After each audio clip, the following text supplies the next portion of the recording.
Hello everyone, my name is Rafie Saloka. I am one of the students in MBA program at SBM and I am here want to share about the impact of energy subsidies on consumer behavior in Indonesia, a microeconomic and policy perspective. Indonesia's energy subsidies are both a lifeline and a liability. They provide crucial support for low-income households and shield the economy from volatile global energy prices.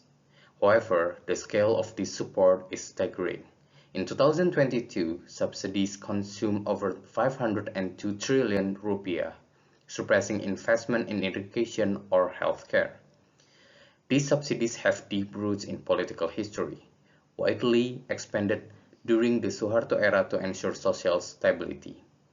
They continue to shape consumer expectation and government policy, but maintaining artificially low energy prices distorts consumption patterns and strains fiscal resources. The question at the heart of Indonesia's energy policy is how to reconcile the need for social equity with the imperative for environmental sustainability and fiscal discipline.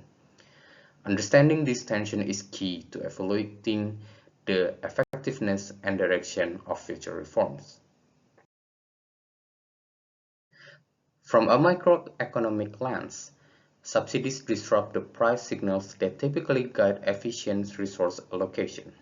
In Indonesia, artificially low energy prices have increased demand for fuels like LPG and electricity, encouraging consumption that doesn't reflect actual market costs.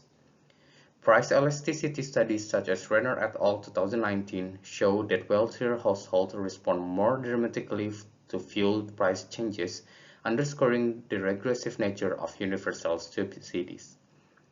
These households reduce consumption significantly when prices rise, while poorer households whose energy needs are less flexible remain relatively price inelastic.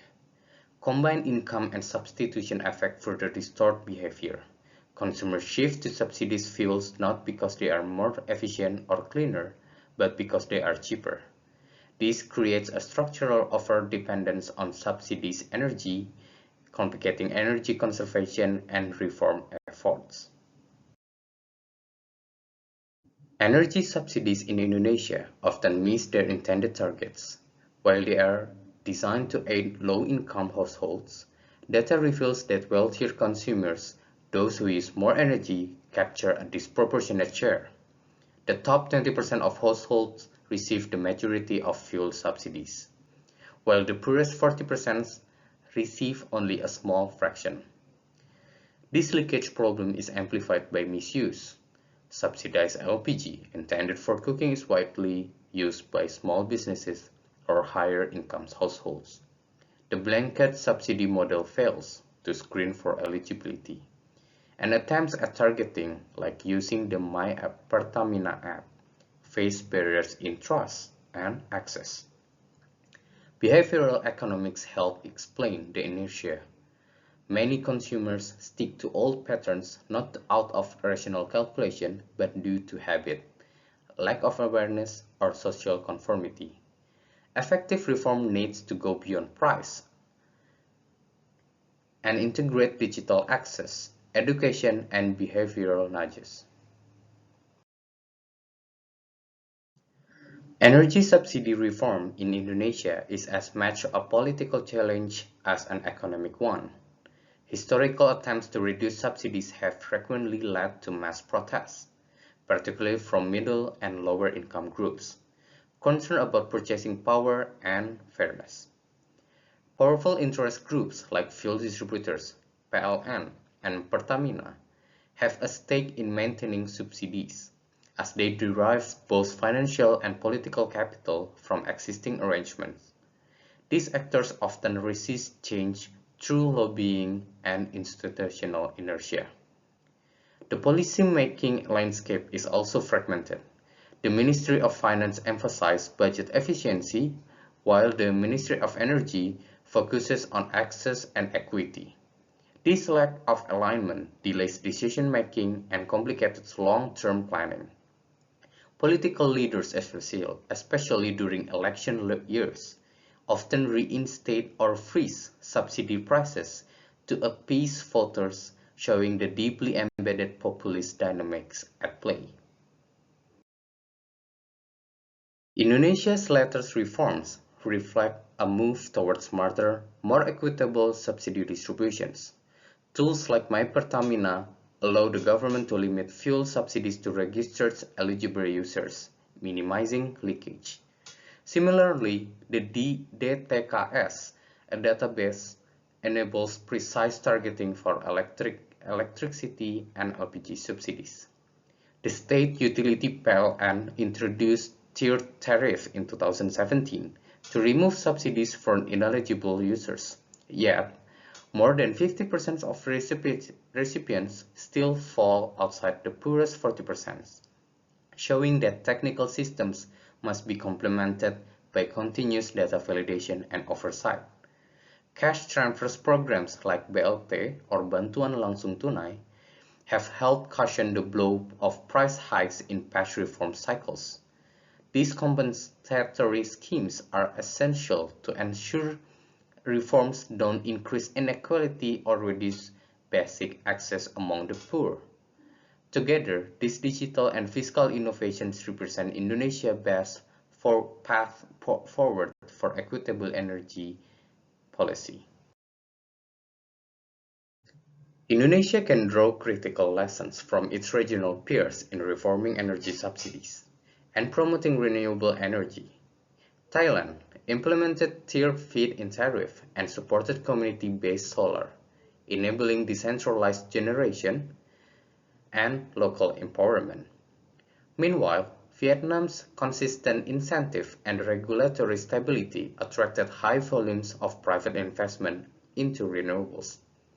In contrast, Indonesia's centralized energy grid under PLN limits innovation and adoption, especially in rural and off-grid areas.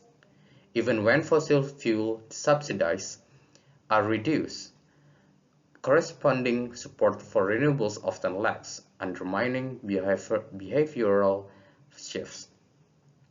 Decentralized approaches, mini hydro, rooftop solar, and village-based solar could bridge this gap. A dynamic subsidy reform must not only curb inefficiencies but also enable grassroots alternatives to flourish. Without a robust green incentive framework, fiscal reform alone won't meet environmental or equity goals. Indonesia's energy reforms have produced observable shifts in household consumption behavior. Major reform episodes in 2005, 2013, 2015, and 2022 triggered temporary drops in fuel uses as prices were adjusted. For instance, in 2015 alone, the government saved around 180 trillion rupiah after subsidy cut. However, elasticity varies sharply. Higher income and urban consumers are quicker to adjust, either by reducing usage or switching fuels, while low-income and rural households with fewer alternatives exhibit more rigid consumption. The LPG transition following the 2007 kerosene conversion program demonstrates a massive state-driven shift in behavior, yet it also exposed leakage, with middle-income users absorbing much of the benefit. This highlights how subsidy reform, without precise targeting, can reinforce inequality despite reducing overall fossil fuel use. The economic evidence is clear. Simply removing subsidies without redirecting savings harms both growth and household welfare.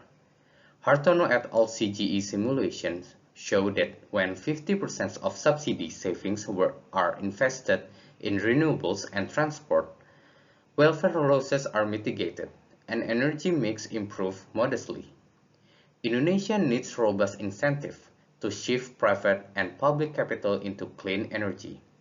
Feed-in tariffs for rooftop solar, long-term PPAs, and fiscal perks like tax breaks can jumpstart the transition.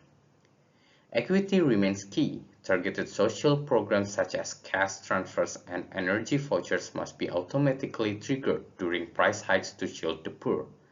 Finally, consumption-side measures like efficiency standards and awareness campaign will rock in long-term sustainability.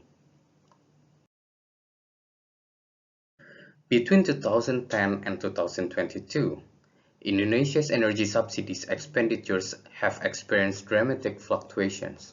Spending surged to over 500 trillion rupiah in 2022, driven by oil price hikes and government efforts to shield consumers. These patterns reveals a dangerous fiscal trend. Subsidy spending often spikes during global crises or election years, undermining long-term planning.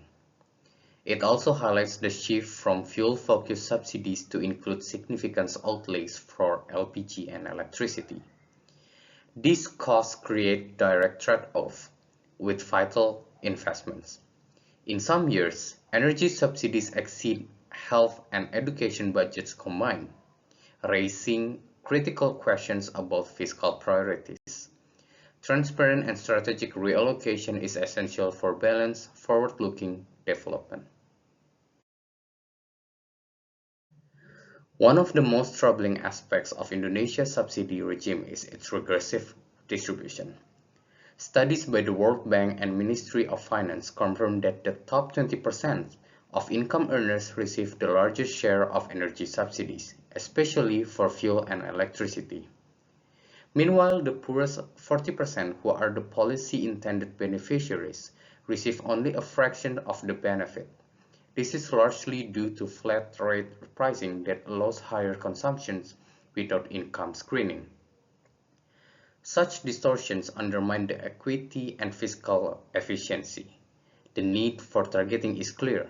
Subsidy delivery must be tied to validated social registries like DTKS and reinforced with real-time data systems such as My Pertamina to prevent leakage and ensure justice.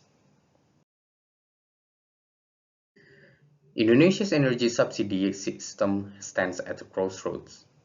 Decades of universal subsidies have entrenched inefficiencies, strained public finances, and disproportionately benefited wealthier households. At the same time, poor households continue to struggle with access to affordable, clean energy. Past reforms efforts have shown that change is possible, but success depends on timing, communications, and social protection. Simply raising prices is not enough. What's needed is a holistic approach aligning fiscal discipline with environmental ambition and social justice. Public support is essential. Reform narratives must focus on resilience, national energy independence, and fairness.